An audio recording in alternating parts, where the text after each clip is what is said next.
El nacimiento de un libertador. Esta es la historia de Moisés, el libertador de Israel. En medio de las sombras de la opresión egipcia, donde los llantos de los hebreos resonaban entre ladrillos y paja, una madre hebrea dio a luz a un niño. Su corazón apesadumbrado sabía que el decreto del faraón ordenaba la muerte de todo varón hebreo recién nacido. Pero allí, entre el miedo y la esperanza, nació Moisés, envuelto en promesas invisibles. Durante 3 meses, Jocabed ocultó a su hijo con manos temblorosas y fervientes oraciones, hasta que, en una dolorosa decisión, tejió una cesta de betún y juncos y depositó al bebé en las aguas del Nilo, confiando su vida a la divina providencia. La cesta flotó silenciosamente, como un milagro que navegaba contra el decreto de la muerte. La corriente llevó al pequeño Moisés a los jardines del palacio del faraón. La hija del rey, al verlo llorar, sintió compasión. Sin saberlo, sostenía en sus brazos al que liberaría a Israel. Dios, en su soberanía, usaba a Egipto para proteger al libertador que Egipto intentaba destruir. Criado como un príncipe, Moisés creció entre las alegrías y la cultura de los egipcios, aprendiendo su lengua, sus ciencias y sus costumbres.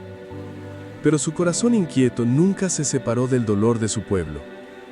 En lo más profundo de él, una verdad clamaba. Él no era egipcio, era hebreo, llamado a algo más grande. Un día, al ver a un egipcio golpear a un hebreo, Moisés se llenó de ira.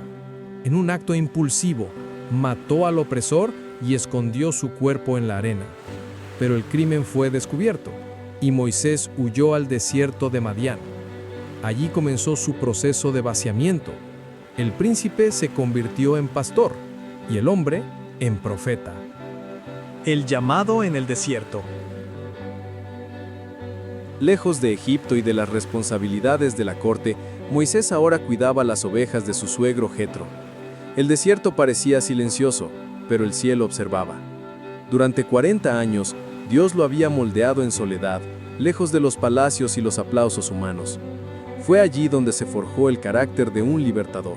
Un día, mientras pastoreaba en el monte Horeb, Moisés vio algo que desafiaba la lógica, una zarza ardiente que no se consumía. Acercándose con curiosidad, oyó la voz de Dios que lo llamaba. «Moisés, Moisés». Y él respondió, «Aquí estoy». Dios entonces reveló su plan: enviar a Moisés de regreso a Egipto para liberar a su pueblo de la esclavitud. El hombre que había huido atemorizado, ahora oía un llamado imposible. Moisés dudó, cuestionó su capacidad, recordó su habla imperfecta, pero Dios respondió con paciencia: «Yo estaré contigo». El bastón en su mano se convertiría en un instrumento de milagros. Las inseguridades de Moisés serían confrontadas por la presencia de Dios, y aún con temor, emprende el camino, acompañado de su hermano Aarón. El desierto lo preparó, el fuego lo llamó, y ahora se dispone a enfrentarse al faraón. El viaje de regreso a Egipto no fue solo físico, sino espiritual. Moisés ya no era el mismo. Ahora, con su misión sellada, caminaba por fe, seguro de que el Dios de la zarza ardiente era más poderoso que cualquier trono terrenal. El enfrentamiento con el faraón. Moisés entra por las puertas de Egipto con rostro firme y corazón ardiente. Se presenta ante el faraón no como un fugitivo, sino como un profeta de Dios. «Así dice el Señor, deja ir a mi pueblo». La sala del trono, acostumbrada a los halagos, ahora escucha una exigencia del cielo. El faraón, endurecido, se niega, se burla del Dios de Israel y aumenta la carga de los esclavos. Pero Moisés, con creciente coraje, se mantiene firme. Dios empieza a actuar. La vara se convierte en serpiente, las aguas en sangre. Aún así, el corazón del rey sigue endurecido. Luego vienen las plagas, ranas, piojos, moscas, peste, úlceras, granizo, langostas y oscuridad. Cada una revela que el Dios de Israel es el Señor de todo lo que adoran los egipcios.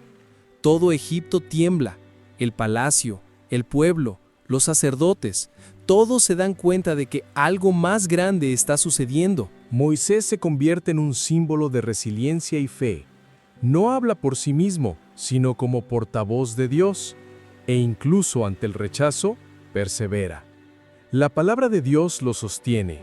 Mientras el faraón se hunde en el orgullo, Moisés se eleva en autoridad espiritual. Finalmente, Dios anuncia la 10ª plaga, la muerte de los primogénitos. Se acerca una noche de juicio y liberación. Los hebreos reciben la instrucción de la Pascua, marcando con sangre los postes de sus puertas. Esa noche cambiaría la historia para siempre. El éxodo y el milagro del mar. A medianoche, el clamor estalla en Egipto. Desde el faraón hasta el sirviente, todos lloran la pérdida de su primogénito. Incapaz de resistir, el rey ordena: ¡váyanse! El pueblo de Dios parte apresuradamente, llevando pan sin levadura y el oro de los egipcios. Un pueblo esclavo que ahora marcha hacia la libertad. Guiados por una columna de nube de día y fuego de noche, los hijos de Israel se adentran en lo desconocido. Pero pronto el faraón cambia de opinión y los persigue con su ejército. Delante, el Mar Rojo. Detrás, carros. El miedo invade sus corazones. Moisés se vuelve hacia Dios, alza su bastón, y el viento del cielo sopla con fuerza.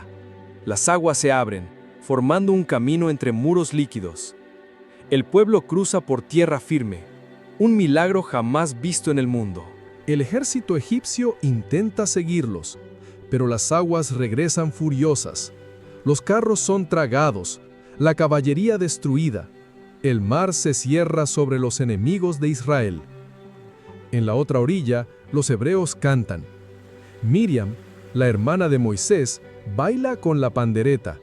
Es el cántico de la liberación. Dios había cumplido su promesa.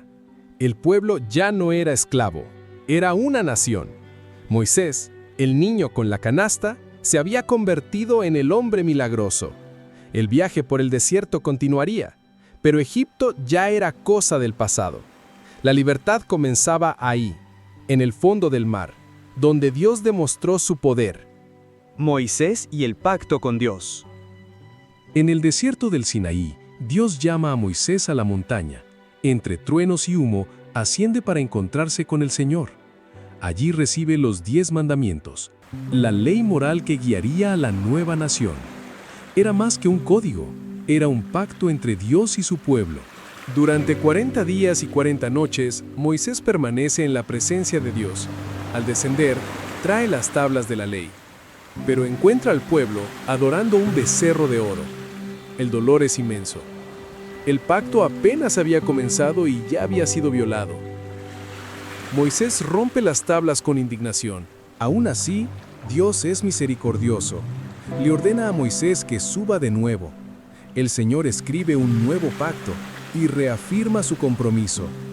Moisés ora por el pueblo, intercediendo con fervor. Ahora es más que un líder, es un mediador entre Dios y la humanidad. El rostro de Moisés resplandece con la gloria divina.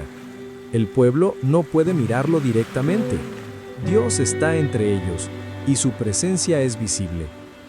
El tabernáculo está construido y la nube de gloria se cierne sobre él. Israel se está convirtiendo en un pueblo santo. Moisés vivió para ver la tierra prometida desde lejos, pero sabía que su misión había sido cumplida. No entró, pero su historia resonó a través de generaciones.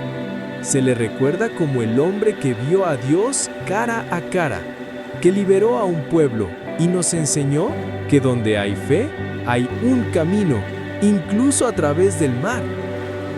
Si este mensaje tocó tu corazón, deja tu amén en los comentarios. Suscríbete para recibir más historias bíblicas impactantes.